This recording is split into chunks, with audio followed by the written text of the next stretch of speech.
Welcome to the Clear to Close podcast with our hosts, local mortgage expert Ryan Bolton and Carson Jones, owner of Team Honey with Red Rock Real Estate. Ryan and Carson have the questions and answers, tips and tricks, do's and don'ts, and expert guests to help explain all the steps needed to buy or sell real estate.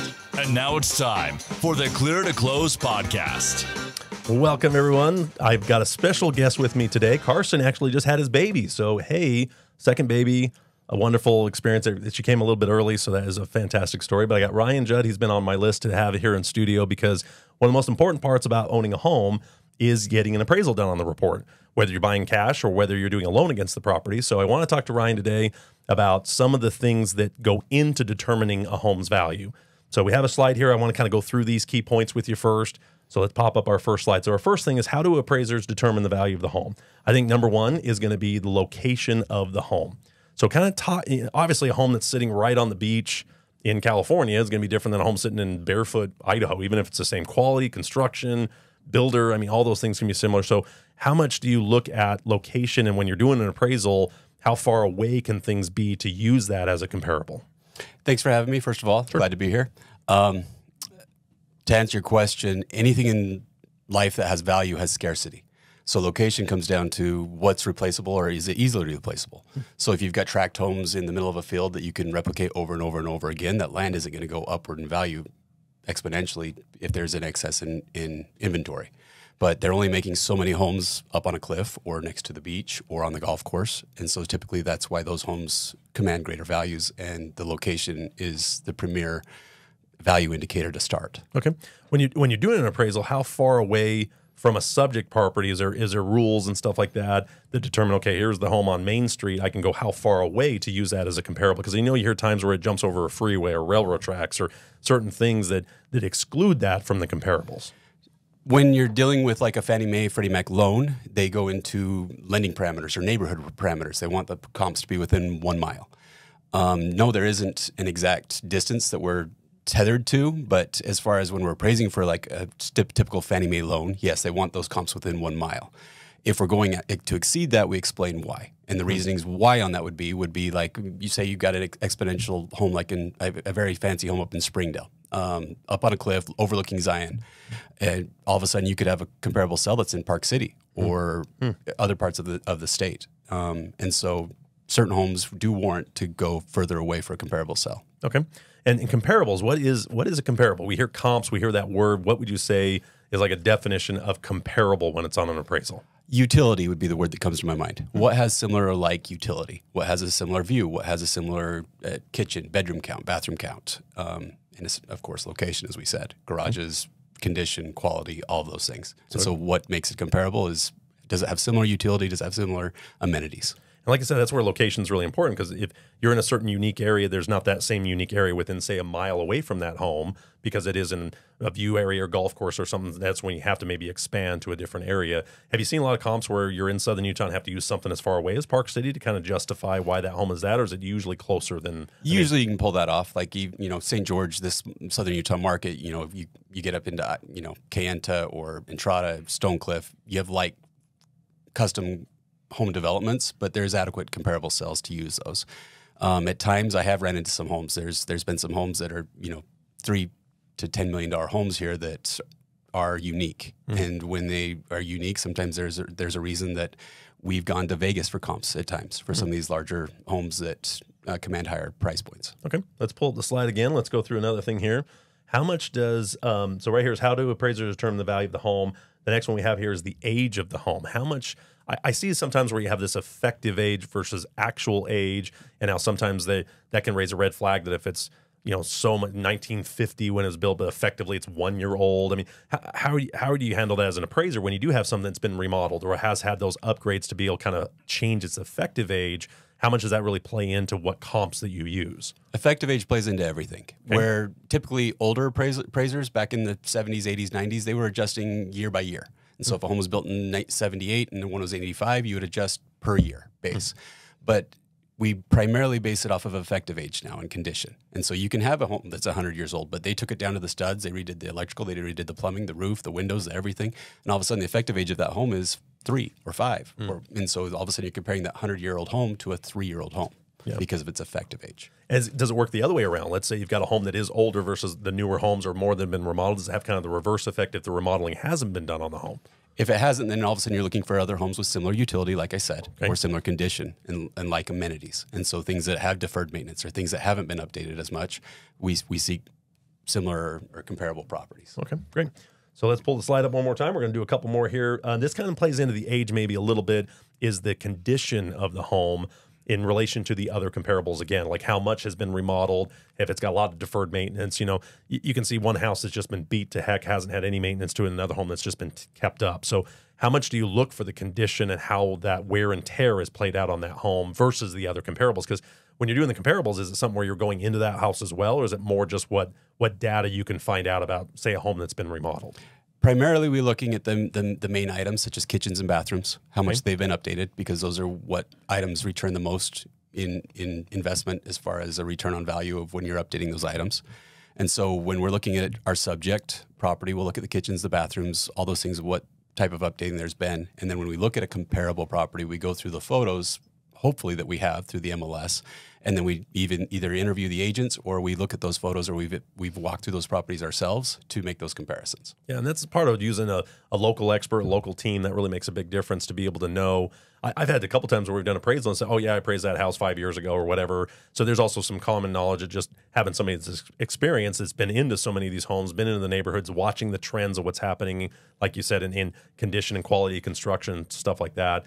And there's even times where you see a certain builder or whatever, that a certain subdivision is just the quality of its construction versus another one could also go down faster because of that type of thing. So let's pull the slide up one more time here. I think we got two more that we want to talk about.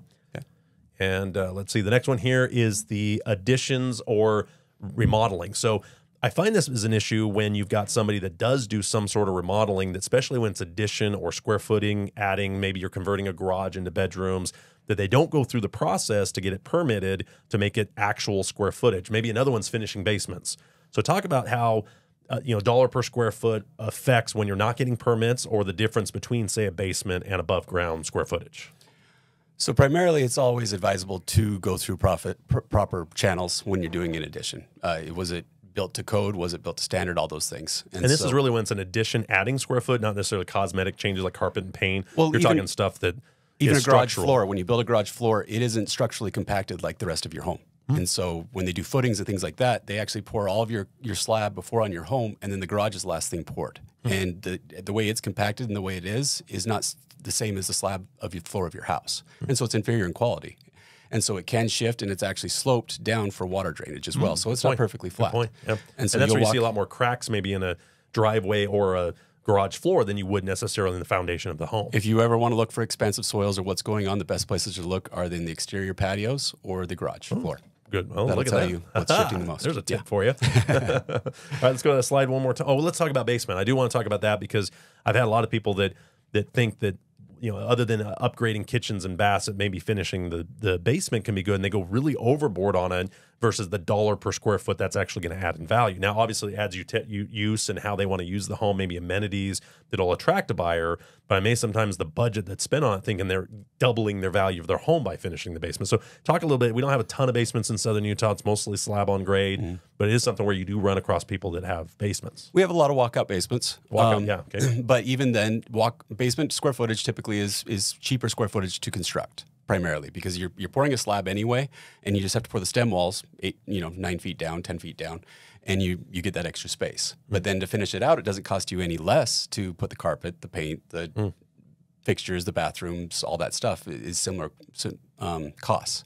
Is it also less permitting too? Is there less things where you have to follow as many codes with basement? I've heard that in the past, but I think that's kind of gone away. Almost everybody just does the same codes for upstairs as downstairs, just because it's better to not try to save a couple 2x4s or something by not having to go a certain distance. But do you know if there's any regulation difference with basement square footage? Typically, like bathrooms, things like that are already approved through the city because the plans were submitted that way, and then the plumbing was already in place. And so then you go through and finish those items as well.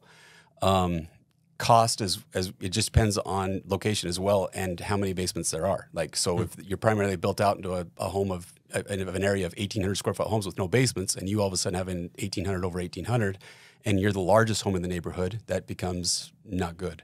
You never want to be over improved for an area, but maybe you're built out, you're one of the smaller homes of 18 over 18, and there's a lot of homes that are 2,000 over 2,000 or 3 over 3, and you get that upward mobility of value. And you mentioned walkout basements. So when you see it, you got basically the back of the house, typically not the front. There's kind of reverses where, you know, the slope's the other way, but typically you'll have the outside of the back door level with the ground, but the front's underground. Is that still the same kind of split? Is it still just considered basement regardless of half of it's underground or most of it's underground? I mean, how does that differ based on how you would actually dollar per square footed? Because it is something where it is technically below grade, even if it really isn't from the back of the house, you know, from the... Anything below grade, even a foot or two, is classified as a basement. Anything below grade. Okay. Is that the entire base footprint? The whole basement. So if one of it's underneath, the whole thing. The front corner of the home is underground, it's underground. The whole basement is considered basement. St. George, it's our water table. You dig a pool down, you hit water about 5 feet in most places. That's why we don't have very many basements. Right. So they're walkout basements because these lots, you're technically not really going underground because of how the lot is sloped, and you just build that home into the slope. And so the back portion of that wall, or the stem wall, is in the underground, which defines it as a basement. And you think it's also just the demographics where people don't want the stairs, they don't want that type of stuff, or is it mostly just the conditions of the soils and stuff like that that does most of it? Conditions, soils, things like that, yeah. That's probably more most people would add a basement if they could, but it's just cost, water table issues with that we have here in St. George. That's one of the biggest things I think people that are used for northern Utah has a lot more basements than when they work their way down here. Sometimes they don't care, they don't want it because they want to be slab on grade, retired, don't want stairs. But it's amazing how often you have people that just are amazed there's not a lot of basements in southern Utah, unless it's the walkout style where it's more based just on the slope of the yard. But very few. I mean, how many appraisals have you done in the last year that were a full enclosed basement? Not very many, and maybe. And typically they don't command a very great value in St. George. People want that walkout basement. They do want the walkout basement. Okay, so I want to just talk about those things real quick about kind of the things you're looking at. But now I want to talk about what's going on within the industry. Now, what we're seeing on the lending side is a lot more of appraisal waivers. We're starting to see the fact that if the credit profile is strong enough, then there's a chance to be able to waive the appraisal completely, where we never used to see. It was always just required appraisal was just always part of everything. But as they've gotten more and more data and as they got more points, but in Utah, we're a non-disclosure state. So sometimes that data to pull these automated values don't either come in or don't come in high enough or still recommend an appraisal. But from you guys, do you feel like this is something they're trying to do to just eliminate the appraisal field and altogether? Or what are you guys doing as an industry to say, hey, there's still major value for us to order appraisal, even if we get a waiver? There's major value in an appraisal at all times. There's nothing wrong with an industry changing, and it needed to change, frankly.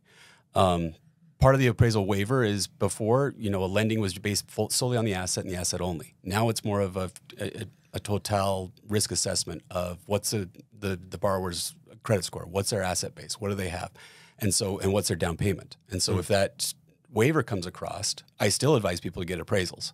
First of all, you've got secondary set of eyes that are looking at what's your total square footage. Is it correct? Is it what the county is indicating? Were the permits pulled, if there were any additions pulled? Zoning verifications, all those type of things when you're buying one of the biggest assets of your life. Yeah, and it's something where maybe what the data is pulling is just raw data, but it's not pulling photos. It's not looking for water damage from the roof. It's not looking for other things that can be hidden, like you said, that doesn't have a trained eye to know. I mean, you're in houses every single day. You know where people try to hide stuff. You know where people try to it's just having another pair of eyes, especially if they miss the home inspection. If they're not doing a home inspection and an appraisal, they're missing out on an opportunity to catch something that's wrong or to make sure they're protecting one of the biggest assets they're going to buy, one of the biggest loans they're going to do. But it is interesting to see how Utah hasn't had this increase of waivers because of some of the data that they're getting, and it's a lot more common on refis, I would say, than purchase money. But you're totally right. It's something where before it was always, 4 things we always need in appraisal was always no. There was never waivers. That's, you might get something where you get a waiver if it's like 50% loan to value. They've been in the home 50 years. They got 900 credit score. Okay, they'll wait on a rate and term refi. But you are seeing the industry moving more to these digital type mortgage loans, and one of the things they're trying to push for is appraisal waiver. So is it something, like you said, it's really good to get your own appraisal report anyway, just to get another pair of eyes on it and just double check, because the square footage could be wrong. It could be something where it's pulling different data, or the quality construction. There's other things you can look for is there. But are you seeing the industry trying to push back, and USPAP and some of these other things? Are they trying to do anything to just avoid waivers? Are they trying to push back and just say, hey, we shouldn't allow waivers at all? Sometimes an appraisal isn't needed. Sometimes legitimately they're coming in, they say I'm buying a house for my brother and I know I'm paying $200,000 less than market value, and I'm coming in with $100,000 down, and the loan is a moot point as what the appraisal is.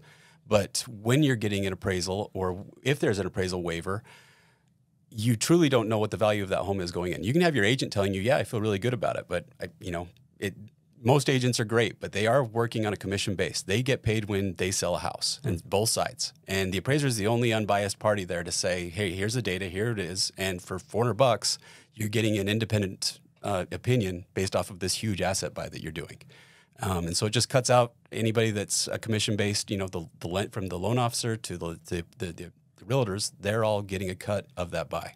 And I tell you, that's probably the biggest thing that's a move in our industry is not only the waivers, but the fact that we now have these management companies in between you and me. I used to see my appraisers once a week, bringing in appraisal reports or talking, we network, you'd send your business to a couple different appraisers that you're working with based on either how quick they could do it or just the networking in the industry. They've really removed that completely with these AMCs. So maybe a lot of consumers don't realize this. When we order an appraisal now, we have to order it through the management company who then randomly assigns it to you guys. Mm-hmm. So you're really working more for the management company than even the lender at that point or the borrower. So it's like you're not the client of either one. Technically, you're really of the AMC, and then we hire that AMC. But it's interesting how it feels like it's separated us a little bit from that. Now, maybe they abused it so much, we deserve it. There was so much abuse that was happening between mortgage companies and appraisers to artificially push up values and sales prices and stuff like that. But I think it almost feels like we've lost kind of that networking with appraisers and kind of knowing what's going on there. So are you seeing, has that been a good thing or a negative thing as far as having those AMCs between the loan officers? Do you feel like it does keep you more neutral so there isn't this sense that you are working directly with the lender or the real estate agent? Independence comes to mind. It does create an independence veil that you can't call me and say, hey, I'm doing this loan for my brother. Do you think we could hook him up with this appraisal? Do you think you can hit this number? Do you think you can do this? And that stuff did happen, frankly. We just kind of shrug it off before and let it go. But now that we have just an order comes to us, I don't know who you're doing it for, and sometimes I don't even know who the loan officer is. I just see. And I don't know who the appraiser is until the appraisal shows up. Yeah. Like I literally don't know, and I can't have any communication with the appraiser until the report's actually in the office. Now, if it does come in and we say, hey, wait a minute, there's a comp or something, or why is there an adjustment or something, we can have those conversations, but typically it has to go through that AMC. Now, some of those rules are going away. Like some of them, the HVCC, that kind of went away, but the system's now in place that lenders kind of like it, and they're just saying, we're just going to stay with that system. So many lenders have it built into their corporate structure now that that's and some of them own the AMCs. Yeah, exactly. Yeah. Which is an interesting part. It's like, okay, they put this AMC, now they own that AMC, and this is supposed to still be this third-party thing. But yeah. No lender or a loan officer can work for that AMC or have interactions with them. And so it's still kind of a separate entity is how it works. But one of the biggest changing movements in appraisal as well is bias. And how an appraisal goes into a property. We've all read the articles based off of race, creed, religion, all those things that I felt like I was, what's the word? There was bias. There was racial bias or religious bias, things like that. And so they're working on ways that works. And so one of the words that's changing with appraisal is bifurcation. Bifurcation is that you have a separate independent inspector go out, inspect the property, get all the measurements, get all the photos, who then submits that to the analyst. And the analyst will go through and do the appraisal on the property. And so that creates a situation that I didn't go through the home. I didn't hear the lady screaming at the kids or the lady screaming at me or whatever. Or the dog barking or whatever. I didn't see somebody's, anything that might set me off. And so that helps with bias as well. Do you think that adds to the cost? I think that's one thing with the AMCs being added, with the that one extra step, and then other requirements, and all the stuff that USPAP actually has you do, and the form just seems to get longer and longer. Every form in the mortgage industry gets longer; it doesn't get shorter, kind of thing. So it seems like the cost of getting these things continues to go up, and you're starting to see less and less people getting into the appraisal world. They're retiring out. We're seeing I saw a report that showed more people are retiring as appraisers than joining the industry. So you think that's putting an undue pressure on appraisers and what you're actually receiving for your compensation is going down because there's more hands in the pot, so to speak, to kind of make this go. It just seems like appraisals have gone way up. I mean, I was in the days where appraisals were $300. Yeah. Well, sadly, a lot of people think that a lot of times you'll get an appraisal bill and it'll be $800. Right. But what they don't see is $300 to $400 of it at times goes to that AMC. Right. And so the appraiser's still getting $400 to $600 for that appraisal. Right. And so appraisal is one of the only industries that I know that I can say 15 years ago I was charging $375, where I still did an appraisal this week for $450. Right. It's not like it's gone up exponentially for the appraiser. That's the thing, that for the consumer, and again, this is those unintended consequences of regulation and all this kind of stuff that are designed to kind of protect. when they add these other businesses inside or in between us and all that, it just adds to the cost of it. And then you start wondering, what are they really doing other than just sending the appraisal report to you? They're literally a middleman. And I've seen sometimes that AMC made more on the report than the appraiser did. Wow. Yeah. I've seen sometimes where you have the trip fees and stuff like that, or you have maybe a rush fee or sometimes. So when you get an appraisal from an AMC, so they bid it out to whoever's on their system or their pool or their panel, there's a couple different words for it. Do you see stuff where you get outbidded because an appraiser is willing to do it cheaper or fast? Do you ever see what the other bids are? Or you just say, okay, here's the appraisal report. When can you have it done? How much are you charging? Yeah, I'll give them a flat bid. This is what it's worth to me to get it done in this amount of time. And if you find somebody else to do it, somebody else gets it, just like you call a plumber. Are you willing to do it for X amount of dollars? And a lot of times that bidding process goes out like that. So is it not something where you see, I always hear bids. So you see the other bids or they just send it to you? And they call me and say, hey, what's the cost to get it here by Friday? I say $600. Right. Maybe. And you either get another guy down the road said $525. They took him and he did the job. Because most of the time with us, it's the same fee regardless. Now, sometimes you will have an AMC call you back and say, because of a rush or distance or something, there's a bump up in the cost or something like that. So as we're disclosing on the loans, we have to disclose third-party fees, and we only are allowed a certain padding that if it goes up above that, we have to actually eat it as loan officers. So a lot of times we're padding it even more. But it's interesting. Whenever you see a consistent fee padded, that becomes the base number. And then the pad goes above that. So it almost, again, artificially raises the price where we're not trying to make more. We don't make any money on the appraisal. The appraiser's not making any more, but the cost is still going up. Because it was disclosed that way, sometimes it gets equated that that's how much people pay because of the initial disclosures. Yes. And it just becomes more of an industry. That's what everybody's charging for. But that's also the value of getting a very well-educated loan officer like yourself, that you do know that it costs more to go to Duck Creek or Bryan Head or Escalante or Panguitch or Kanab or know the outlying areas. And that's where when you're submitting to an ASC and you know it's an outside area, you got to raise that price a little bit, because if you send it out $300, every appraiser is going to say, no, it's not worth it. It's going to take me all day to get up there and back. And times that AMC takes a week and a half trying to find somebody to do it, where in the meantime your lock is sitting and they can't get the deal done. Right. Or some appraisal deadlines. There's all kinds of stuff that are kicking in. So that's where the experience of a team that's knowing the area just knows some of those little pitfalls that can cost you a week.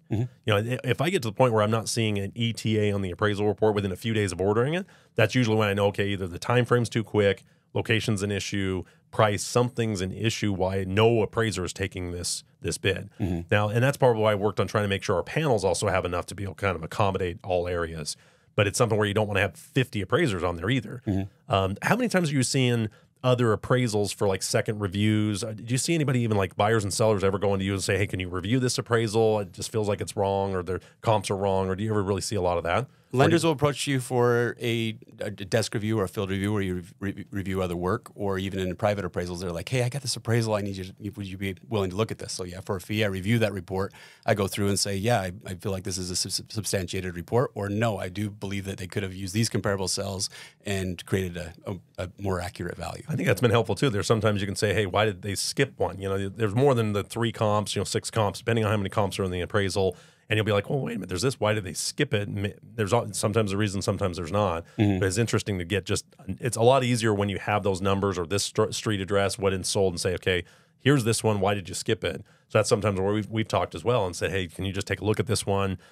Why is this one so much different? And why did they go so far to find a comp one? And I know there was ones that were closer. One next door. So sometimes you go back and explain, well, this one was a 2-bedroom where ours is a 4-bedroom. And the utility was substantially different. So even though it's located next door, the utility is completely different. Absolutely. And or updating or condition. So yeah. Well, I really appreciate, we've always been good friends over the years. We're Ryans, so Ryan's got to stick together.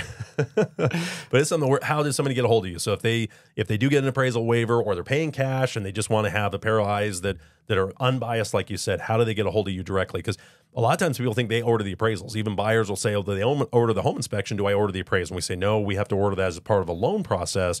But let's say somebody wants to have you look at their appraisal, or they're looking to sell a home and want to get it done. How do they get a hold of you directly to order an appraisal? So I have a website, but I was formerly Judd Appraisal. I merged with True Footage. True Footage is a nationwide company. I did that because of all the changes that are going on as far as the industry, what it is, and they're going to be a tech-driven company that is going with the evolution of appraisal, basically.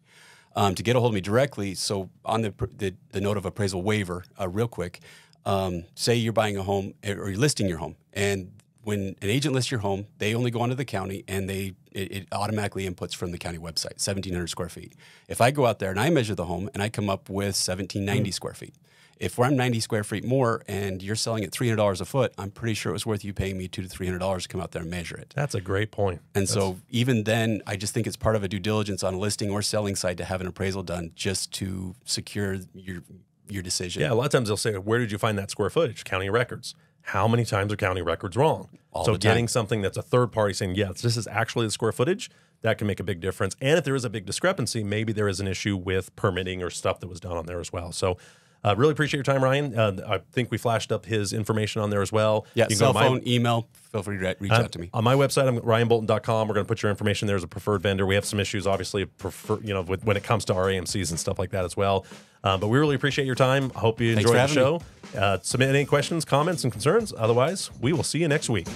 This has been the Clear to Close podcast with Ryan Bolton and Carson Jones. Please submit your comments, questions, and topics for future episodes to cleartoclosepod@gmail.com. That's cleartoclosepod@gmail.com. Or find myhomeutah.com or ryanbolton.com. Please like, follow, and share. And until next time, this is the Clear to Close podcast. Views expressed do not necessarily reflect those of Patriot Home Mortgage or Team Honey with Red Rock Real Estate. License number NMLS 299717. This has been a production from a podcast studio.